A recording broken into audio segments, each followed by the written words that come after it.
Hello and welcome to today's episode of Money Talk with Skylar Fleming. What if money was a person? How would your view about money change? What if you stopped blaming yourself for financial struggles and instead have an external entity to blame? That's what we're going to cover in today's episode with Morgana Rae.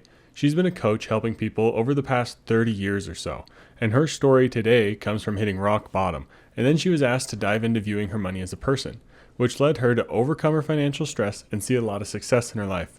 She shared a lot on today's episode, so if you have any questions, you can send them my way and I'd be happy to connect you with her. And of course, all of her information is in the show notes. And I wanted to give an update on how this podcast is growing. We're heading strong towards our 100th episode, and it's because of great listeners like you and your friends that you're sharing it with. I wanted to start to highlight some reviews on the podcast. But if you could please leave a 5-star review on Apple Podcasts or whatever you're listening to this on, I would greatly appreciate it. Today's shout out goes to SMF176. They say, very good, super informative. I recommend this to everyone, with a bunch of exclamation points. So thank you to SMF176 for your review. And if you leave a review, you're likely going to get a shout out on an upcoming episode. But let's talk about the money talking points today. They are, if my money was a person, who would it be? And second, who is your money as a person? That's because you're supposed to go and ask a friend. So keep those two money talking points in mind and prepare to have a money talk with your friends, but let's get right into today's episode. You know, we don't talk about money enough. It's a topic that gets ignored for some reason, even though it plays a role in everyone's day-to-day life. Well, this issue is what brought Money Talk with Skylar Fleming to reality. I know you're probably busy and don't have time to research and learn about all the things that go into personal finance, but that's where this podcast, Money Talk with Skylar Fleming, comes into play. I'm your host, Skylar Fleming. I'm here to do the research and learn all the extra stuff about personal finance. The goal is just to simply get us talking about money. So let's get talking.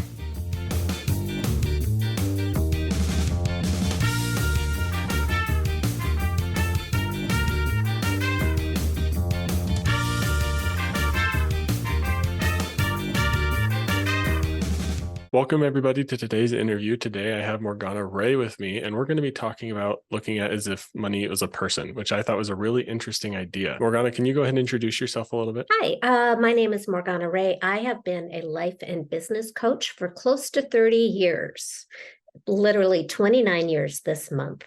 And I started coaching people in the entertainment industry and moved to more of a broader personal life coaching entrepreneurs. I mostly focus on serving the do-gooders, the people who want to save the world, the healers and the humanitarians, the artists and the entrepreneurs and innovators.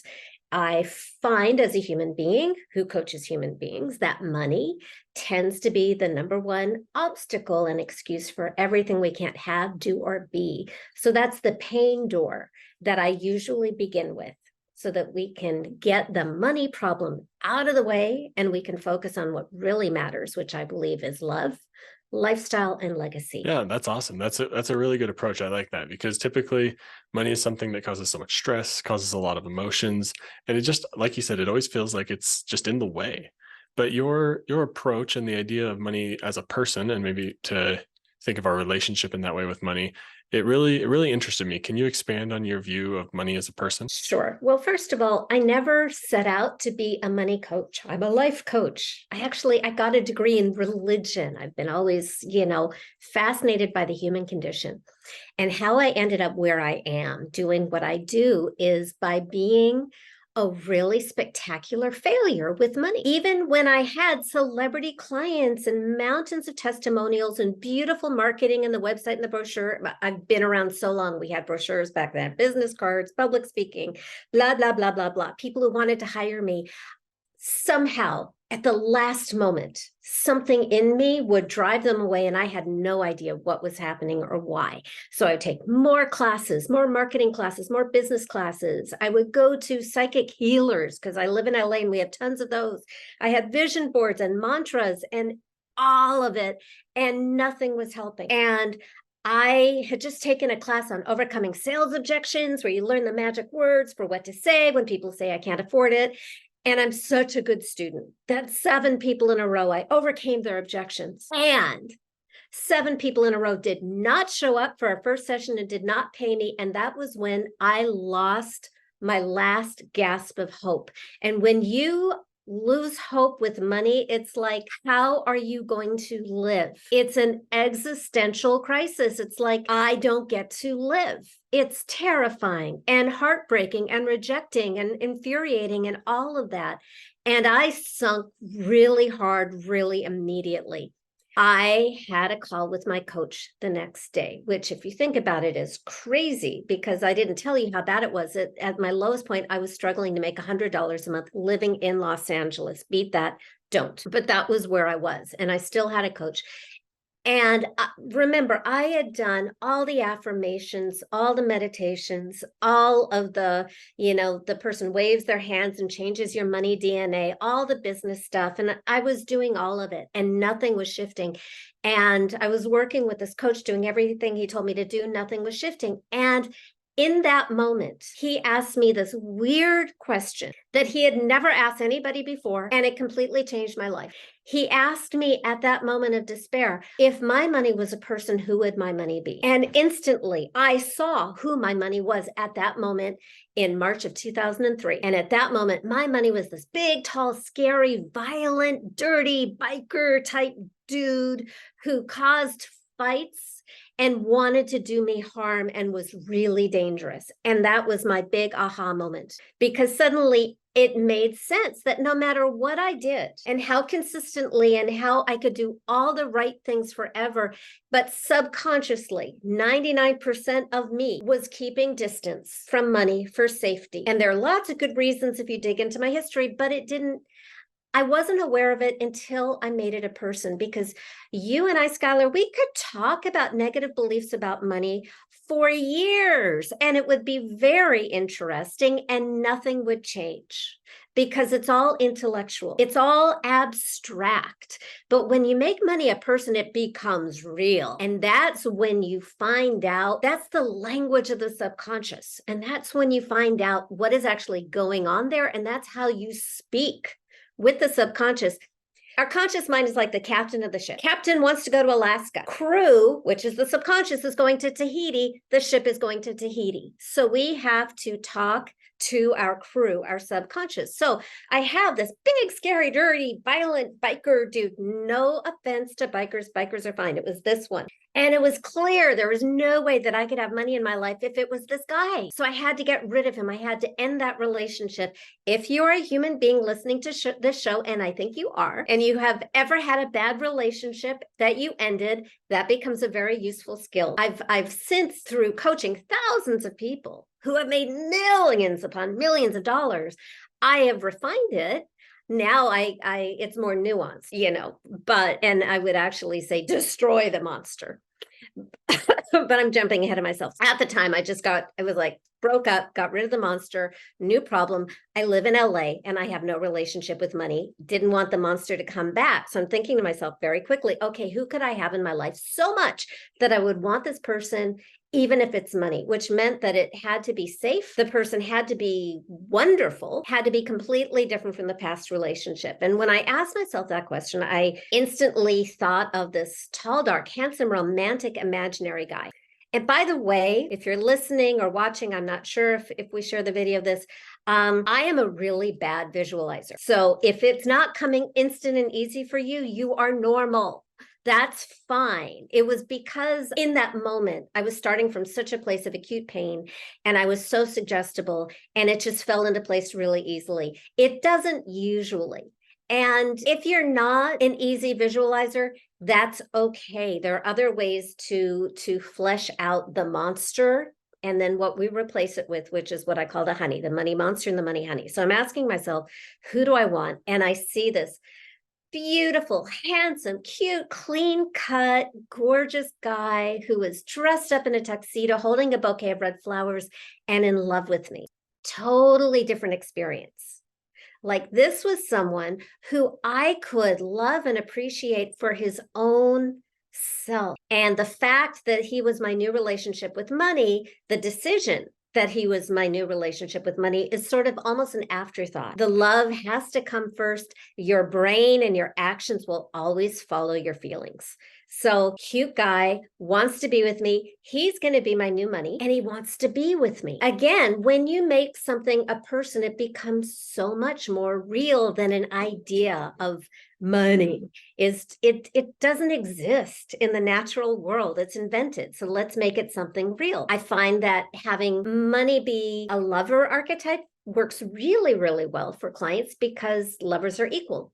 It's money way up here, me way down there. So anyway, he wanted to be with me. I realized, whoa, I don't know how to allow money to be with me. So the great thing about making money a person is I could ask. So I asked, what do you need from me so you can be with me?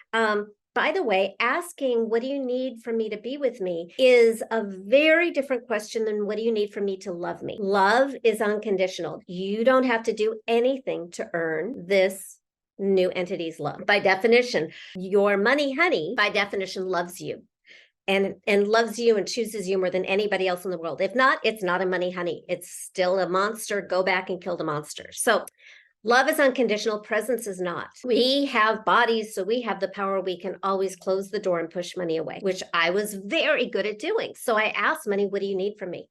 And in that moment, again, 20 years ago, in 2003, he said, I need you to love me and stop treating me like a monster, which sounded so sweet and so vulnerable and so reasonable. So I said yes. And then what does that look like? And I'm actually walking you through the 6 steps. I just haven't named them yet. And I'll share what I reverse engineered. I made a commitment the next time he brought me a gift, I would say yes. And what that usually looked like was a client. And the punchline is, over the next 24 hours, 4 people hired me for double what I'd ever charged before in my life. And I've made millions of dollars. I have made many clients, many millions of dollars. I've coached thousands upon thousands of people, and I still get success stories on a daily basis by email or social media messages, because humans are humans. Whether a client is sleeping on somebody's couch or is a billionaire, we have underlying root causes. So the 6 steps of changing your relationship with money as if it's a person. Step number 1 is uncover the root cause.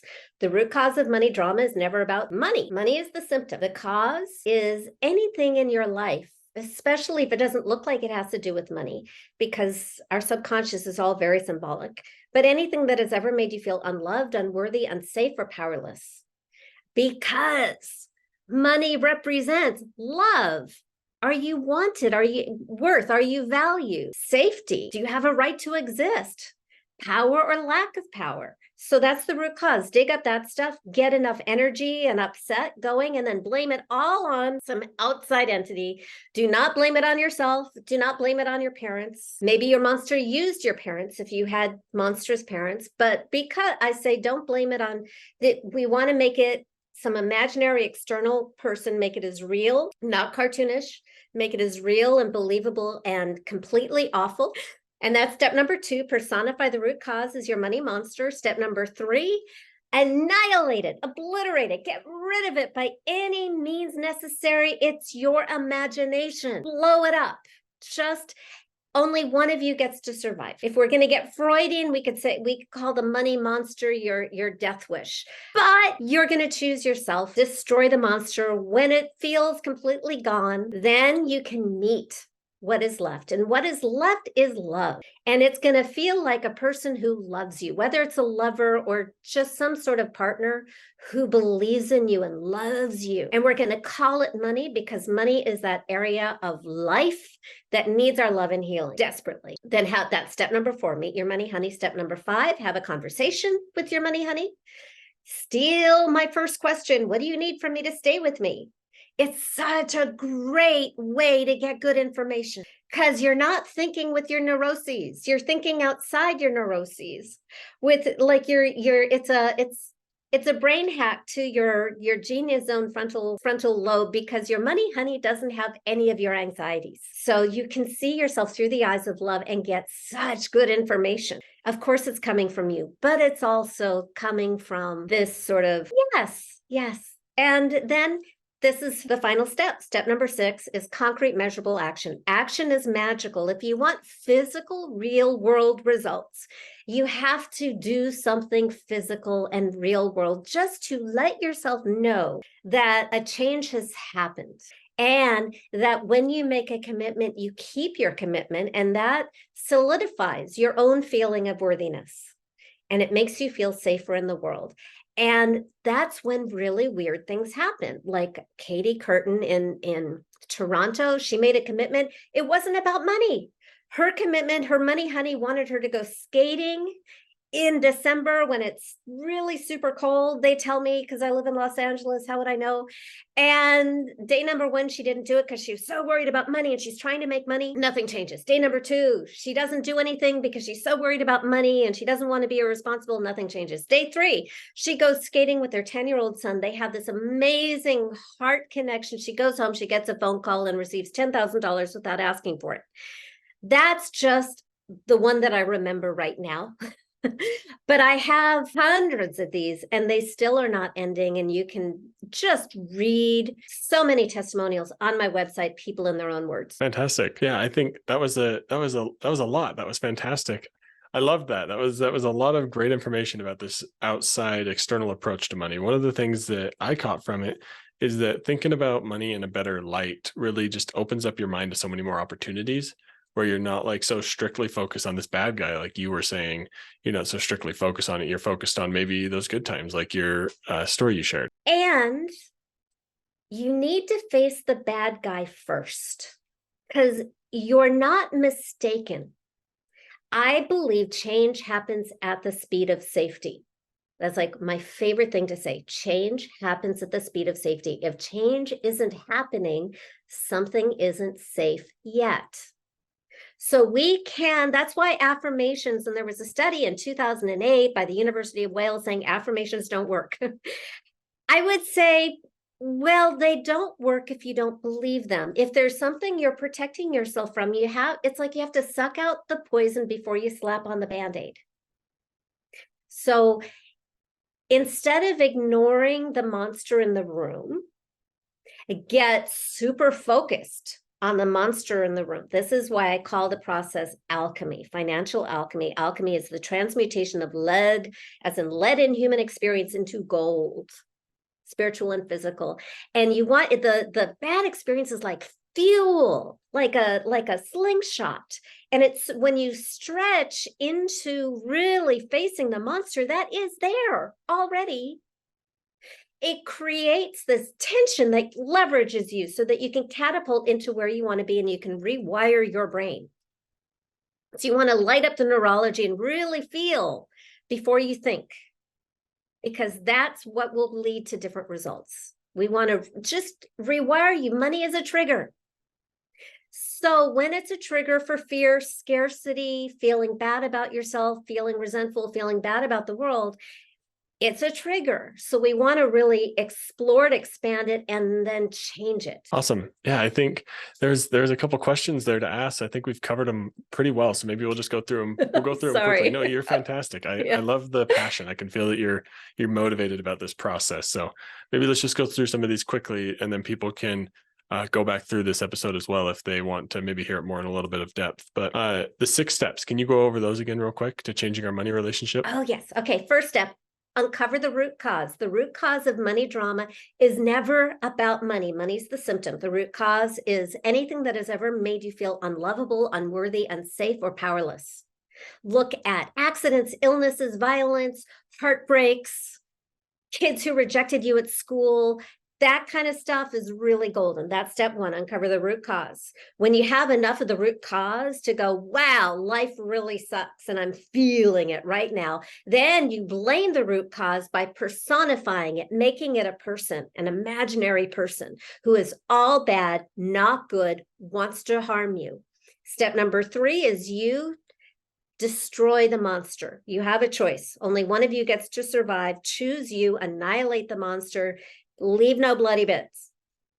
Step 4 is when the monster is gone and you will feel different. You'll feel an emptiness, some kind of space. That is when you know that it's time to meet your money honey. So imagine where you want to meet this new life partner. Just imagine yourself there, hear what you hear, smell what you smell, feel what you feel, and then step into the arms of this delicious new person who loves you. That's step number 4. Step number 5 is have a conversation with this person. And step number 6 is, my fingers are going all over the place. And step number 6 is action is magical. Take concrete, measurable action, the kind of thing that I could call you next week and ask you if you did it and you could tell me. Fantastic. I love that. That's fantastic. I love the measurable action, especially at the end there. One of my recent podcast guests mentioned that when they are helping coach married couples, they will take an empty chair in the room, and that is their money problems. And I think that is in tandem with this conversation we had today. Like, make money an external factor. Don't blame yourself, which I think is incredibly important. So many times we can feel like we're to blame. We're the ones with the bad credit score. We're the ones with all the debt. Whereas like maybe it's this external issue that you need to get rid of, and then you can overcome it. This has been a really fun conversation. Did you have anything else you wanted to add, or how do people continue to nurture this? Well, yeah, because I trained as a relationship coach 20 years ago. And what I have clients do once you have the money honey is imagine sitting on the couch, cuddling with your new money honey. Male or female or non-binary, it doesn't matter, but you're like wrapped up and cuddling on the couch, and you're looking at your life situation, whatever the challenge is out in front of you, as if you're watching TV together, and you can talk about it as a couple. And because you bring all of your anxiety and history and neuroses, your money honey doesn't. And it's a way to see opportunity and see things in a new light that's very useful. Awesome. That's super fun. Yeah, I really like this just new approach that I've found from interviewing people, is just look at money as an external thing. Often I like to say money is more than math, because if it was just math, then we would just have this perfect scenario calculated out. So I think the first step is just admit that there's emotion behind this, and then go conquer it. Morgana, this has been a great conversation. It's been really eye-opening for me. Is there a place people can go to learn more about you? Yes.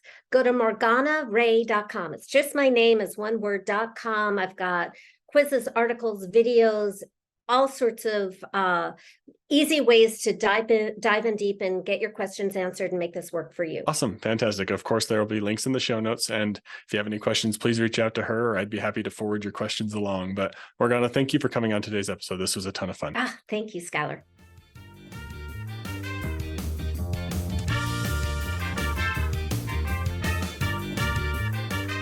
Thank you everyone for listening to that interview. I want to talk about the money talking points a little bit real quick. The first one was, if my money was a person, who would it be? And you heard in that story, Morgana's was a terrible, terrifying biker guy that she thought was super scary and was mean to her. But then she transitioned it to this really like romantic setting. And this could go a lot of ways for everybody. My money as a person right now is probably somebody who's really supportive, wants to put their money behind me and help me grow and continue to progress. And then someone's money as a person might be someone who's maybe helping them coast or learn to slow down a little bit. And maybe it's because you're about to retire and you got to learn how to slow down and take a step back.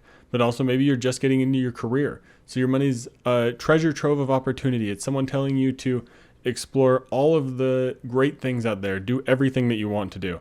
Or maybe your money is a person right now that's telling you need to scale it back a little bit because maybe you're spending a little too much. There's a lot of different ways you could go with this. And I really like this approach to look at money as a person, because then we can begin to maybe understand our relationship with money a little bit better. Money is a lot more than just math. Like I said in the interview, if money was just math, it would be calculated out and we would know what to do. But since it's more than just math, that's why there's so much opportunity to learn, grow, and adjust our relationship with money. So the second money talking point is, who is your money as a person? And I phrase this as a question because I would like you to go ask somebody, say, who is your money as a person? And maybe help walk them through a little bit of how to understand, like looking at your money as an external entity or as an external being, and say, hey, this helped me, or this helped this person on this podcast understand their relationship with money a little bit better. And I think it could be maybe a really fun conversation. So what is your money telling you to do? What is it doing to you as a relationship, as a person? Could invite some really fun conversations. So make sure you go out and have that money talk with a friend, and share this podcast episode as well. But let's wrap up today's episode next.